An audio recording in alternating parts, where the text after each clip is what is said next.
Assalamualaikum warahmatullahi wabarakatuh. Perkenalkan, nama saya Ardika Daulima, Stanbook F221-18097. Dan kali ini saya akan menjelaskan tentang perkembangan arsitektur awal modern.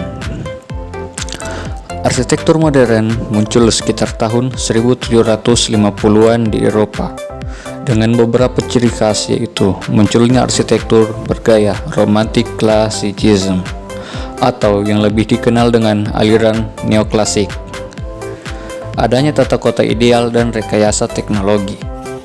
Sebenarnya arsitektur modern baru muncul di Eropa sekitar tahun 1860-an setelah dibangunnya Crystal Palace sebagai salah satu reaksi akibat ketidakpuasan akan gaya arsitektur klasik dan kombinasinya pada abad 18.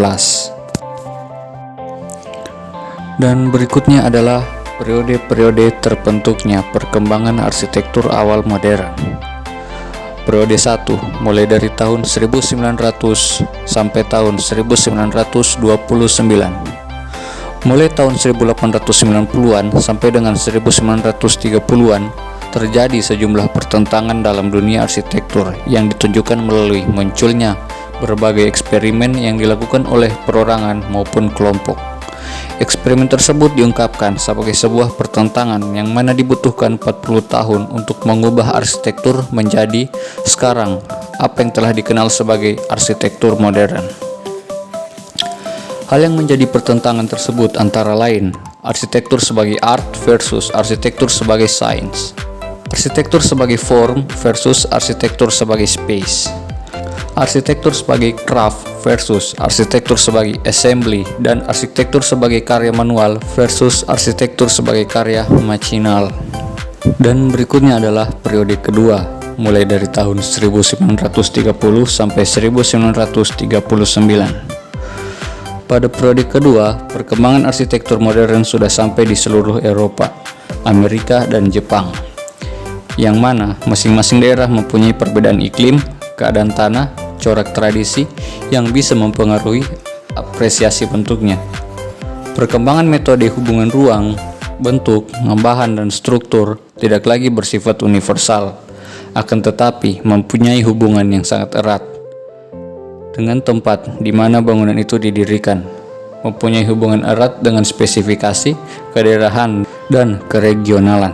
Karakteristik bentuk dan tampilan dengan gaya international style atau universal style dari arsitektur modern pada periode ini diwarnai oleh tipe-tipe tampilan baru, yaitu tampilan dengan memperhatikan penggunaan bahan-bahan lokal atau setempat. Dan selanjutnya kita masuk ke periode ketiga, pada tahun 1945 sampai 1958. Perang Dunia Kedua pada tahun 1941 sampai 1945 menimbulkan kerusakan pada gedung-gedung dan rumah tinggal, menyebabkan faktor-faktor kebutuhan manusia akan rumah tinggal dan gedung-gedung menjadi latar belakang pada periode ini. Karena kerusakan akibat perang tersebut perlu membangun kembali, maka usaha untuk mempercepat pembangunan antara lain dengan fabrikasi komponen bangunan yang lebih ekonomis dan rasional sesuai dengan tujuan revolusi industri.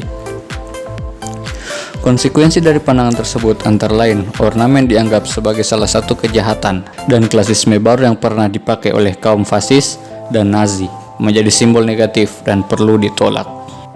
Dan berikutnya kita masuk pada periode ketiga fase 1 pada tahun 1949 sampai 1958. Pada periode ini, penyatuan antara karakter bangunan dengan fungsi perancangan tidak hanya mempertimbangkan bagian dalamnya, tetapi juga hubungan dengan keadaan lingkungan di mana bangunan tersebut akan berdiri.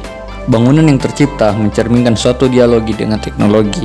Hal ini terlihat dari bangunan produk baru seperti baja, aluminium, metal, beton pracetak yang penggunaannya dapat dibagi menjadi dua prinsip dasar yang berbeda, yaitu pertama, dilihat dari segi keindahan eksterior dan interior atau estetika, dan kedua, dilihat dari metode produksi atau efisiensi.